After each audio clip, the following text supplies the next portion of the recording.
The Conquer Worry Show, episode number 22.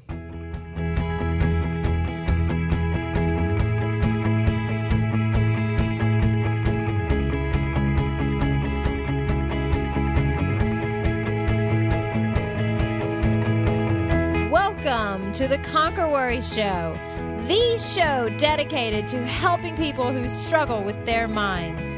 If you are looking for stories of resilience, if you are looking for inspiration, or you simply want to conquer worry, this is the show for you.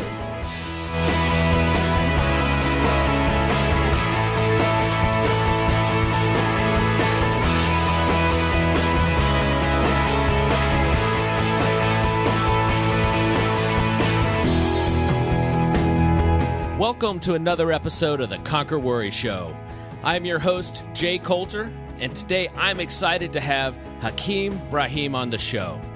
Now, Hakeem earned a bachelor's degree in psychology from Harvard University and also holds dual master's degrees from the Teachers College at Columbia University. In 2012, Hakeem began speaking openly about his 14-year journey with bipolar disorder. Since then, he has testified in front of the U.S. Congress, been featured in the USA Today, and shared his journey with almost 6,000 college, high school, and middle school students. Hakeem is also a certified National Alliance of Mental Illness speaker, as well as a member of the Depression and Bipolar Support Alliance's National Board. Hakeem, welcome to the show. We're glad you could join us. Thank you so much, Dave. Happy to be here. Now, before we get started, our listeners would like to get to know a little bit about you. Take a few minutes and tell us about yourself, and specifically things we couldn't find from a simple Google search. Sure. So the first thing I like to say, my family's from the islands, Trinidad and Grenada, so I'm a Caribbean-American guy. I actually am vegan. Speaking of thinking about Caribbean food, I actually am a vegan, part of my diet. And I'll share with you why I've chosen and selected that style of eating a little bit later.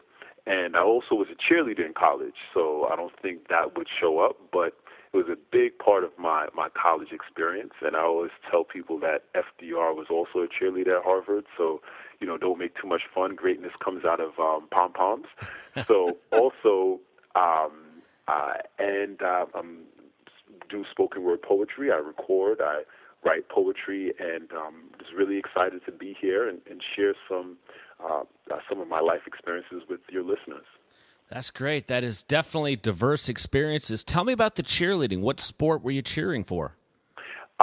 So the reason why I started cheerleading, I wasn't a cheerleader in high school. I wrestled. I played soccer in high school, and one day I walked into the gym as a bright-eyed freshman, and I walked into the gym, and this guy walks around from the back of his desk and the front of the gym. He says, "You look like you need to be a cheerleader." I walked by him. The next day he asked me again. This third time I went out for the cheerleading squad, and I ended up doing it for 2.5 years, and it was a great experience. We cheered for basketball, we cheered for football, men's and women's basketball, and it was just a phenomenal experience. And I always tell students, just try different things in college, that will affect you positively, and you never know what stories you will come out with it with. That's great. All right, Hakeem, we like to bookend our shows with our flagship questions. A little bit later, we'll talk about finding your purpose, but let's start with worry. Our listeners would love to know, before we get started hearing about your journey, how do you personally conquer worry? Sure. Me personally, in conquering worry, first, two things I like to say. How you live is about mindset and how you cope with the things that you go through in life. So let me start with mindset. For me, mindset not only means spirituality, how you think about the everyday. I'm very big with spirituality, and one of my favorite lines is, "This too shall pass." So whether it's a depressive episode or a moment of angst or anxiety, knowing that line and knowing that sense of comfort that it's more than the here and now, this too shall pass, it's very helpful. So that's a big part of my mindset. And also training myself. It's important to train your thoughts. So I do a lot of listening to whether it be Wayne Dyer or Deepak Chopra or a lot of positive psychology books. And not only that, but positive thinking strategies. So that's important. And then knowing that this too shall pass is very important. Those are two big things. And I believe I mentioned something else, but I just want to really stick and focus with the spirituality and mindset. How do you think about what you're going through, and knowing that what you're going through is only temporary? So mindset and some positive psychology. I like it. Yeah, and spirituality. And spirituality is a broader component than just positive psychology. Yeah. Okay, great. Well, everybody has struggled with some form of worry at some time in their life. You know, some folks have had the struggles that you and I have had, yours with bipolar, mine with depression. Other folks have just had some particularly challenging times. Can you take our listeners to a point in time that was particularly low for you? Tell us what was going on, and then tell us how you got out of that hole. Sure. So as you said that, what was a trying experience? I'll tell you this. I was diagnosed with bipolar disorder at the end of my junior year in college back in 2000. End of my sophomore year back in college in the year 2000. I was hospitalized for 2 weeks. That was coming off of a long stretch of a manic episode, meaning I wasn't sleeping. I reduced my eating. I was having visions of Jesus and snakes and demons. It was an interesting, fun experience, but then when you can't stop yourself from thinking, nor can you fall asleep, it becomes a really heart-wrenching and worrying experience, even in the moment. But fast forward after my diagnosis and hospitalization, I went back to my school, went back to Harvard the same fall that after I was diagnosed that summer. And that was probably one of the most difficult times in my life. I remember being curled up on my dorm room floor as a 19-year-old newly diagnosed, just taking medication, having severe side effects from weight gain to cognitive slowdown. And that was a difficult time. How do you deal with this, being away from home, being newly diagnosed, having anxiety, feeling like you're going to jump out of your skin, feeling like your couch is a coffin, like I say in my poetry? How do you get through that? And that was probably the lowest point in my life, thinking about my context around diagnosis. And getting out of that, I mean, part of it was really, again, spirituality.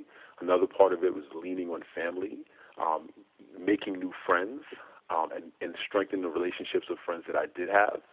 And again, just knowing the sense that this too shall pass. This is not all. And I'm so big in that belief and sharing that belief again with anybody, including your listeners.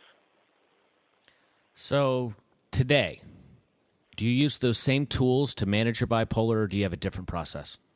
I use the same tools, and I have been able to add on to the tool belt. So what I talk about managing bipolar disorder, two things. One, practical lessons I've learned, and two, conceptual lessons. The practical lessons for me include coping skills, treatment, and acceptance. Those are three big things for me. Treatment, what I mean by that is taking medication. I still take low doses of medication. I see my psychiatrist, psychologist. Therapy is important. Medication is important for me. I choose to take medication. My coping skills include diet. Again, I said I'm vegan. That whatever you put in your body is what you get out. Exercise is important. Can decrease anxiety, decrease depression. That's important, part of my tool belt. And again, meditation, yoga, types of music that you listen to, and all these things are part of my tool belt, along with knowing that I actually do have a condition that I need to manage in my life. So those things, acceptance, treatment, coping skills, are huge parts of my tool belt and the toolkit that I use to manage living with bipolar disorder. Let's talk about acceptance for a minute. So I've always thought that the first step to getting better once you realize you're sick is getting professional medical help, but the very next step is to actually accept that you're sick. And that was the biggest problem I had. How do you do that? Well,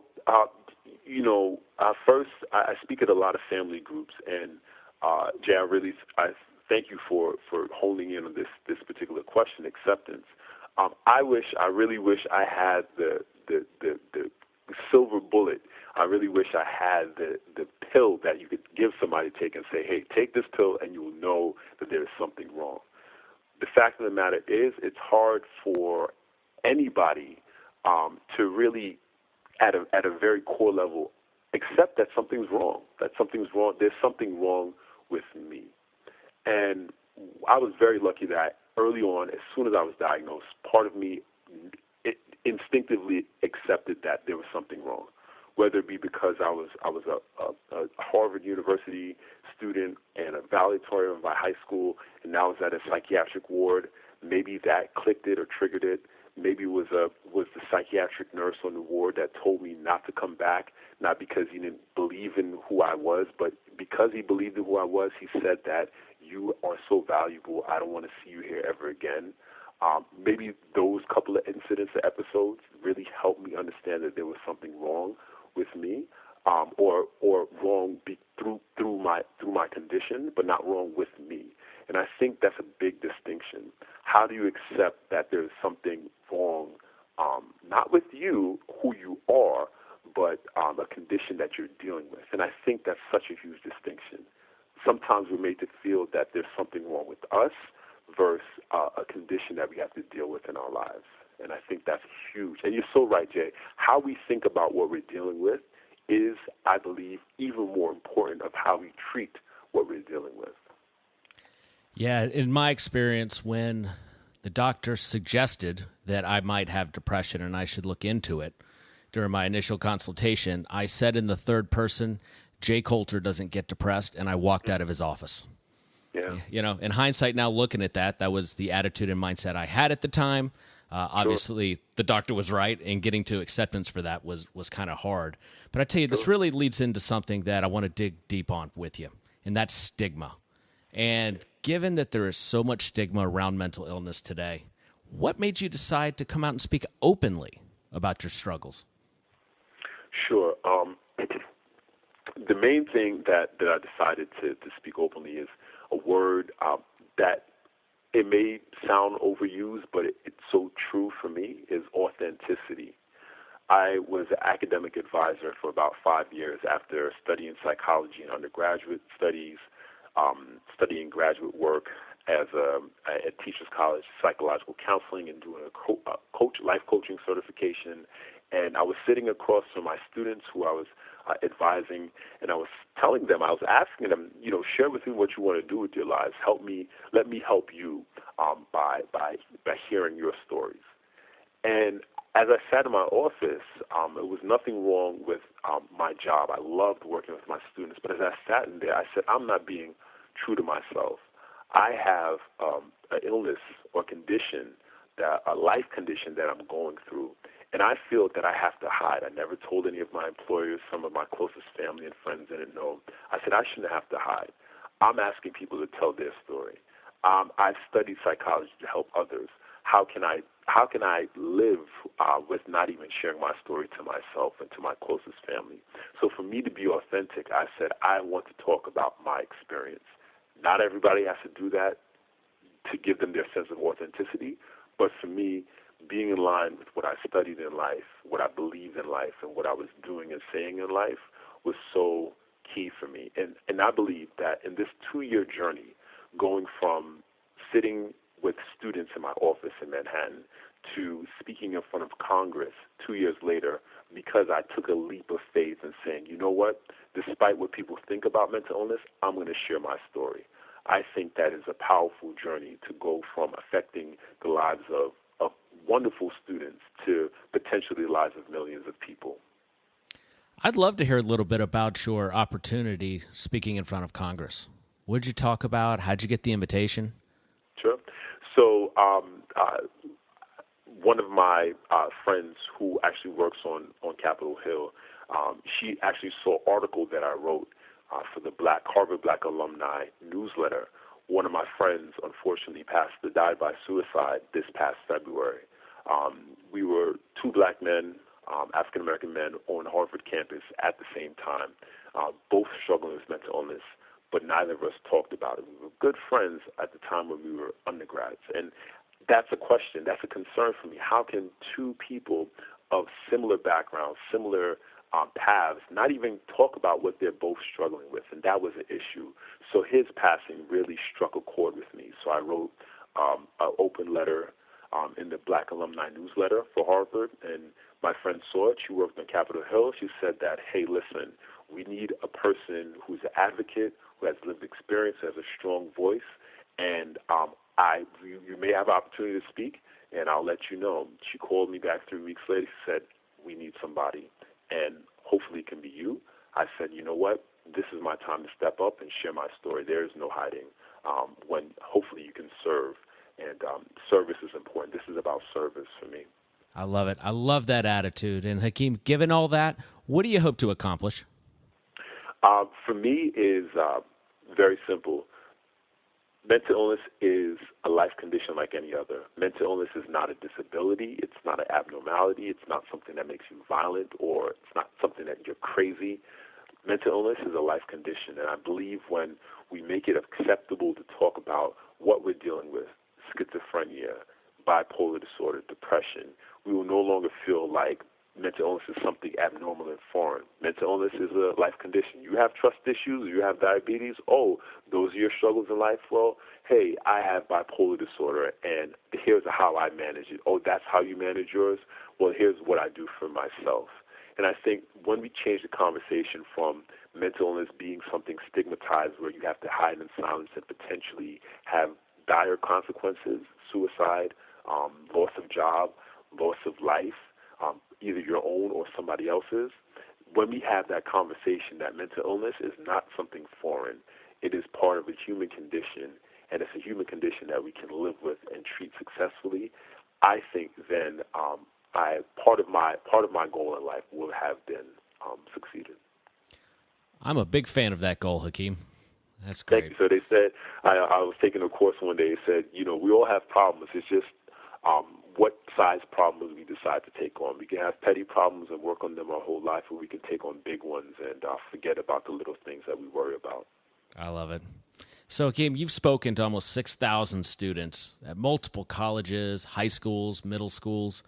Why is this avenue so important to you? This avenue is so important for me because my first few weeks in the school, 3 weeks into being on Harvard's campus, I had a major panic attack. I had no words to describe what was happening to me. All I knew was that I was in my room by myself. All my friends were out socializing, having fun in the first few weeks of campus and school, and I was hiding underneath my covers.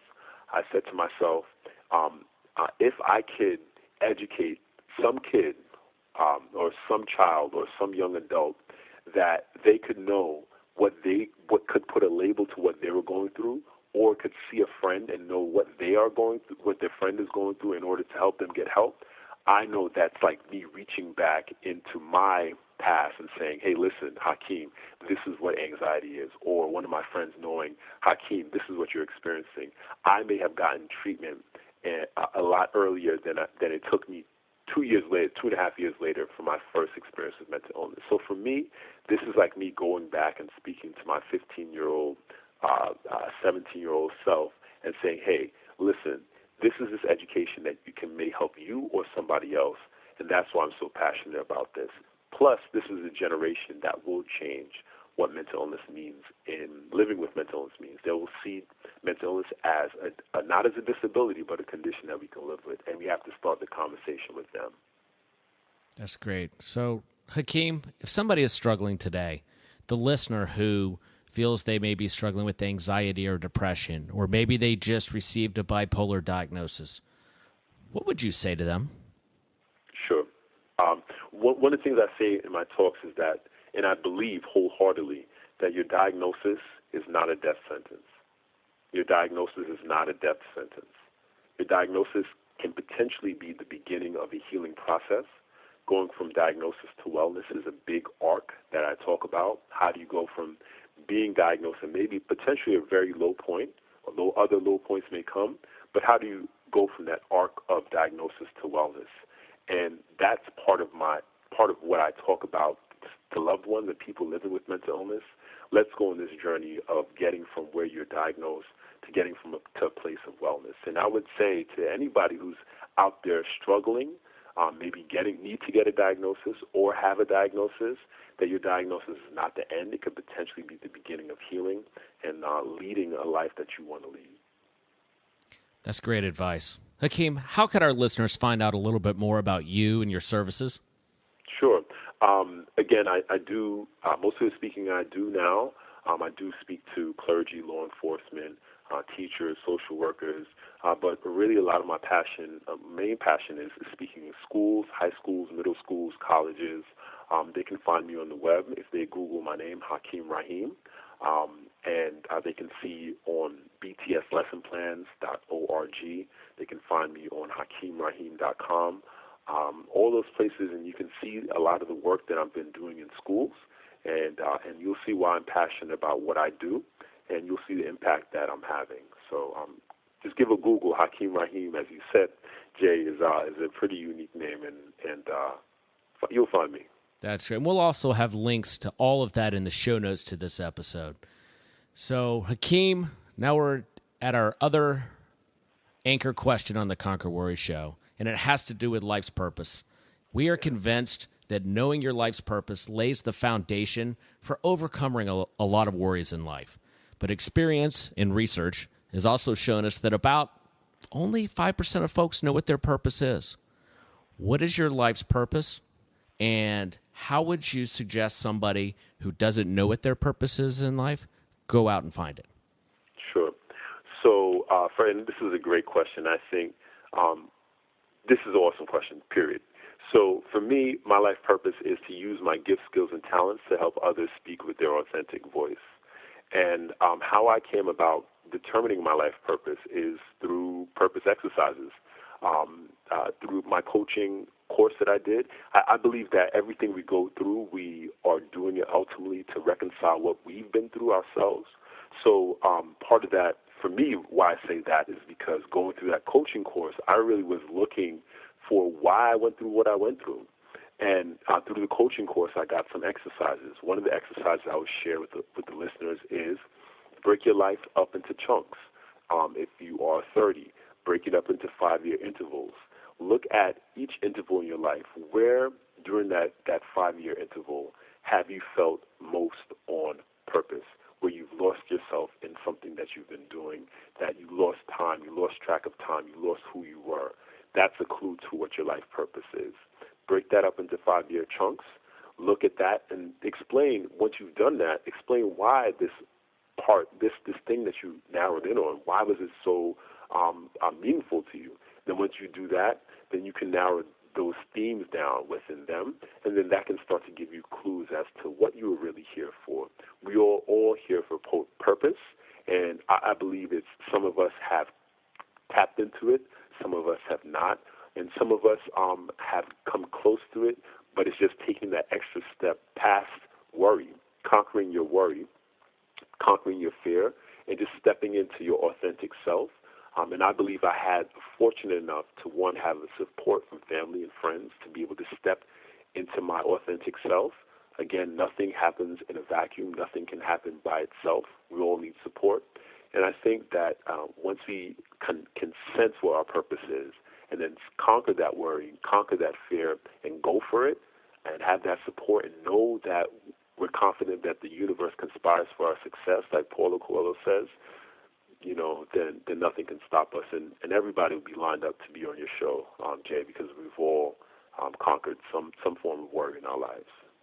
I really like that concept of the 5-year purposes. Of all the guests we've had on, nobody has articulated such a crisp plan for determining your own purpose. I really like that, Hakeem. Thank you so much for coming on the show. You're doing great work. And like I told you in our pre-interview conversation, the world needs more folks like you that are out there telling their story of struggle, telling their story of recovery, and all that's going to do is encourage more people who need help to go out and get help. I hope you come back on the show and join us again sometime. Would be my pleasure, James. Thank you so much. It was a pleasure talking with you. Thanks for listening to this episode of the Conquer Worry Show. For additional resources, please please visit us at conquerworry.org. We can also be found on social media. Connect with us on Twitter at twitter.com/conquerworry or on Facebook at facebook.com/conquerworry. And new episodes can be found on YouTube at youtube.com/conquerworryshow.